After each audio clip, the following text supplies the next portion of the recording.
guys, welcome to Baking and Books. My name is Lexi and I'm an amateur baker who loves to read. So each week I post videos of myself attempting to bake something new while also talking about a book that I have recently read or just really love. Today I'm going to be making a honey graham cracker cookie. And we're going to be talking about Angels and Demons by Dan Brown. I had such a great time reading this book. I actually don't have that much to talk about because I think I was so invested in what was happening in the book that when I would finish reading each morning with my coffee, I just was still thinking about how amazing it was instead of thinking about writing stuff down.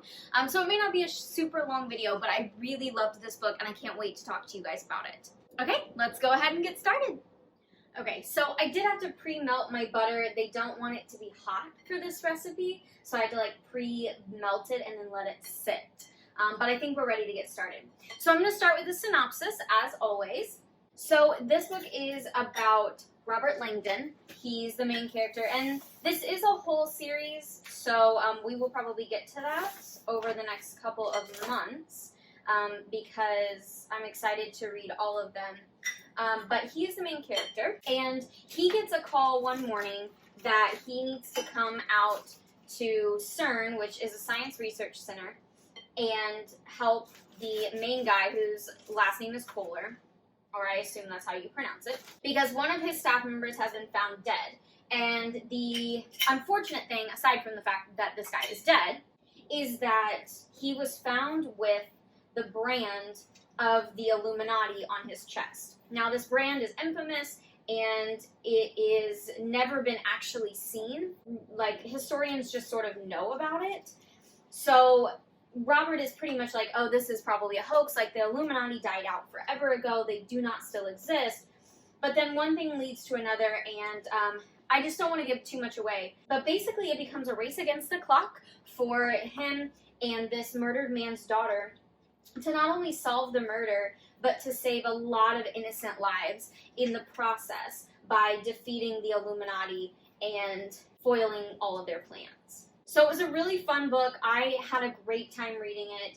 It was definitely one of those mystery adventure books that all takes place in the span of 12 hours, and it was just a wild ride from start to finish. So I really enjoyed it, and I'm looking forward to getting into it a little bit deeper with you guys. So the thing is that if you haven't read this book and you don't want things spoiled for you, go ahead and skip forward towards the end until it says no more spoilers. That way you can see how my baking turned out, but you don't have to get anything ruined for you.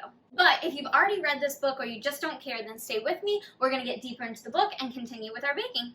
Okay, so the first thing about this was that I always like to read things in a certain order. If it's a series, obviously I feel the need to read it in the series. I feel the need for myself to go in whatever order the series is in. That way I'm not missing anything. And I feel pretty much the same about books that aren't necessarily a series like this one, but that have the same character repeated over and over again. And so I wanted to read the Robert Langdon books in the right order. So I first pulled out the Da Vinci Code, because that's what I thought was the first one. And why would I think that? Hollywood. Hollywood lied to me. And so I'm double checking and I'm making sure, and sure enough, Angels and Demons is actually the first one, even though when they decided to make these into films, they made the Da Vinci Code first. I don't know why. I don't know if they thought it was just going to be a better story or what, but they did, so Hollywood lied to me, but thankfully I caught it in time to fix my mistake. I was completely hooked right away. I mean, there is just no doubt that this is one of those stories that is just absolutely amazing from start to finish. I just was hooked on the mystery of, were the Illuminati actually back, or was this sort of a trick by another group of people, and, why was this scientist killed? Because, the Illuminati were supposed to be all for the scientists and against the church, but this man was killed, and it was just such a roller coaster right from the beginning. I also am a sucker for a good, historical thing. I'm so interested in those kind of stories. I don't know, it made me think of National Treasure. I'm not sure if that's a really great example, but that's what it made me think of. was, you're taking these bits of history and like making this crazy story about it. And that's kind of what this was to me, because he had to go to the Vatican and deal with like the Pope and all of that. And I'm not a Catholic, so I don't really know that much about conclave and like choosing a new Pope and all of that. So I was super interested in that. I mean, I know it's a fiction book. Let me just say that right now, just in case. I know it's fiction. But I also know that Dan Brown did an insane amount of research for these books. So, I know that it's all based off of something. And I'm sure that if I asked a devout Catholic, it would be pretty close to what they know of to choose a new Pope. So, anyway, I was immediately hooked because I just love stories like that. I just find them to be super, super fun. And that immediately holds my attention. I was also really intrigued by this story because a lot of it is very, like, based in religious beliefs, especially once you find out that the man who died, I'm so sorry, I'm blanking on his name and I'm too deep into my cookies to look at it right now, but once you figure out that he was also a priest and a man of God, or maybe he wasn't a priest, maybe he's just, like, super religious, I don't remember. Because I find that to be really interesting. I personally have always kind of felt like it makes sense in my mind that God and science go hand in hand. I don't really see what the big deal about that is, but maybe, I don't know, I'm sure some people will probably be like, oh, you're so naive, like, how do you not see what a big deal that is? I don't know, I just don't, like, it makes sense to me that God and science go hand in hand, so I don't know, that's just me, but I wasn't really surprised by that aspect of the story or that character existed, because I was like, yeah, that makes total sense. It is such a roller coaster with Koehler as a character, because I just 100% do not trust him. Like, just from the first moment, I do not trust him. And I think it's because we're kind of taught that we should never trust somebody who's suspicious in any way, shape, or form. And I feel like Koehler is extremely suspicious. I do think that is sort of the whole point with Koehler, is just like, he's supposed to be suspicious, like that's sort of his whole vibe. And it works, because I am very suspicious of him, like at all times, pretty much. I should have gotten a bigger spoon for this. Alright, look, I'm going to be real honest about this recipe. It wants me to chill this cookie dough for like an hour before I place it in the oven and get it started. I really don't feel like that's necessary. Maybe there's some, like, trick to that and, like, a reason that they would do that. But I personally think that's a waste of time. Most cookies, all the ingredients go in, you put it right in the oven. We're not going to play that game. So if I'm wrong, I'm wrong. But for right now, we're going straight into the oven. Okay, so our cookies are in the oven. We'll check on them in just a little bit. And now we are going to make the frosting that goes on top.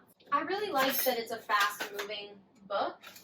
I feel like you don't always see that with a lot of stories. I feel as though usually you kind of get these long drawn out sort of stories, which can be really great too. I obviously love those, but I do believe that it's really nice to take a break sometimes and just have the sort of like fast moving stories that you just don't really get to see as much anymore. So I like that about it. I like that we kind of just like went for it, like that was fun to me. I may have picked too big of a bowl for this. I can't get it to come together so that I can mash it together. Maybe I'll just add the other ingredients. But I had such a fun time with it, and it was such an enjoyable mystery. Like, there were constantly new puzzles to solve, constantly new moments where you were like, oh my gosh, like, is this gonna be what happens? Or is this gonna be what happens? And is this character suspicious? Kind of, but also, like, this character is super suspicious.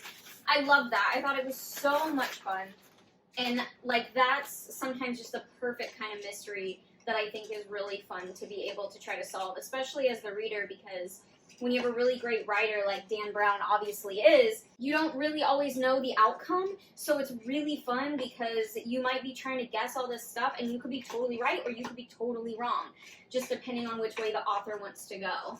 I did end up writing down later on though, I was just like, why is Koehler so sketchy?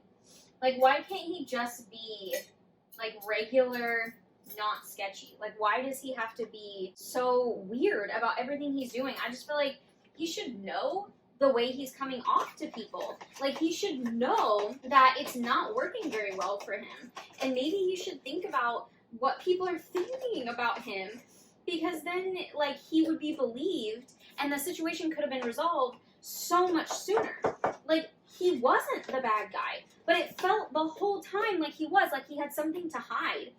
And I'm not saying that you should automatically be worried all the time about the way that people see you and what they think of you. But I mean, I do think that you have to think about it sometimes, because otherwise you might come off completely wrong and end up not getting your point across simply because people didn't want to listen because they thought you were suspect or they thought you weren't worth listening to. So I feel like Kohler should have definitely taken some different tactics here along the way. Okay, I think this is done, so that's good. We'll set that aside for when the cookies come out, which should be not too long from now, but they're gonna have to cool first, obviously. I thought it was really cool that when they were talking, and I'm not entirely sure how to pronounce this, so you know what? I'm gonna look it up. Okay, it was pronounced exactly like I thought, Camerlengo. When he's talking to one of the other guards, and he's using, God as like a literal father as an example for why sometimes we get ourselves into bad situations or why sometimes bad things happen. And I just thought that was such an interesting way to put it, because I've never really been able to quite capture that, like how to explain that to other people. But it was so interesting that he was like, think of like an actual dad. You're going to tell your kids, hey, here's the rules to be safe. Here's what you should and shouldn't do. But, if your kid wants to go out and ride a skateboard, they know the dangers. So if they get hurt, you did everything you could, but you can't totally control their life. And God gave us free speech and freedom of choice. So he allowed us to say, okay, we know the rules. This is what we're supposed to do, right and wrong. But we may sometimes veer off the path, or we may take risks, and sometimes bad things happen. That being said, I think really bad things are probably Satan working against all of us, but that's just me. I don't want to dive too deep into it, because that's not the point. That's not what you're here for. But the book does cover it. I mean, these are religious-based books, so there's a whole thing. But I just thought it was a really cool interpretation of that. I didn't really write much as we got towards the end, just because I felt like I just was so into the moment that I just didn't really think about it that much. But I did think it was a really interesting comment on, have you really heard God, or are you just hoping that you have and making decisions that you think are best suited? Because the Camerlengo really believed that he had heard God and that this was the path he needed to take by hiding the antimatter and killing all of these cardinals and that kind of stuff. But in reality, it probably wasn't the best course of action. But then also, did it bring people back to the church? So it's a really iffy thing, and I think it's just a very gray area that a lot of people think it's very cut and dry, and it is not. So it was a really interesting comment on that section of Christianity and speaking to God. And again, I know I just said I wasn't going to go that into it, but that was just like my thought as we ended the book. I definitely thought this story was gonna make me a conspiracy theorist. It was headed that way for a while. I really was into it, but and then I caught myself and I was like, okay, check yourself. You're okay. It's just a book. It's just fiction. Okay, if you left because of spoilers, go ahead and come back and join us. Our cookies went in the oven, and there's a second batch in there right now, but our first batch has come out and is cooled a bit, so we're going to add the frosting to it and maybe some decoration as well. I'm going to choose this one. It looks nice. Okay, I don't think you're supposed to put a lot of frosting on here. I feel like it's a very, minimal amount, so we're just going to try it. Maybe just right in the middle. And then maybe just spread it out a little bit. Maybe just a little bit more. It's hard to know. Hard to know. Oh yeah, that looks better. Okay. Then let's add something cute to it. I don't want anything big, but what I'm thinking is maybe just some broken up pieces to put on there. Yeah, that's good. Just a tiny bit. Alright, I will show you now. Alright, so there's our cookie. Looking very cute. I guess let's see how it did. I'm gonna break it apart. I mean, it's good. It is definitely good. I'm not sure I really see how it differs from maybe a sugar cookie. But if you get some frosting on there, it definitely changes the game a little bit. I'm not sure you can really taste the graham cracker, but it's still a really good cookie. And I feel like the frosting really adds to it, and it's really nice. Well, I would definitely say this was a success. These are good cookies, good frosting. and really easy to make. Highly recommend these. I don't really know what you get if you stick them in the freezer or in the fridge for like an hour, like my directions wanted me to. I don't know. Maybe people do that with their cookies. Personally, they turned out fine. So if you're not looking to spend an hour to 4 hours with your cookie dough in the fridge, you're probably okay. I highly recommend this book. It was so much fun to read, and I am so looking forward to reading the other ones that are in this Robert Langdon series. Trust me, I will definitely do videos about them because I'm so excited about it. I just had such a great time reading this book, and I highly recommend it. If you have any other baking recommendations or book recommendations, please send those my way. I'm always looking for new recipes and new books to read. Feel free to follow me on Instagram. That's typically where I post what I'm currently reading, so you can keep up with me if you want to. If you had a lot of fun today, please like and subscribe. I really, really appreciate those of you that watch every week and have subscribed. You guys are the absolute best. But if you haven't yet, I promise that I'm here for you just about every week, and I always try to make it fun and always a little bit of a hot mess. Plus, I'm not really afraid to talk about controversial stuff. You might have seen this with this book, and I know that I can always get some kickback for stuff like this, but I'm not really that afraid of it. I think it makes us better people to talk about stuff like that, so you never know what you're going to find on my channel. Thank you so much for hanging out with me today, and I will see you guys next time.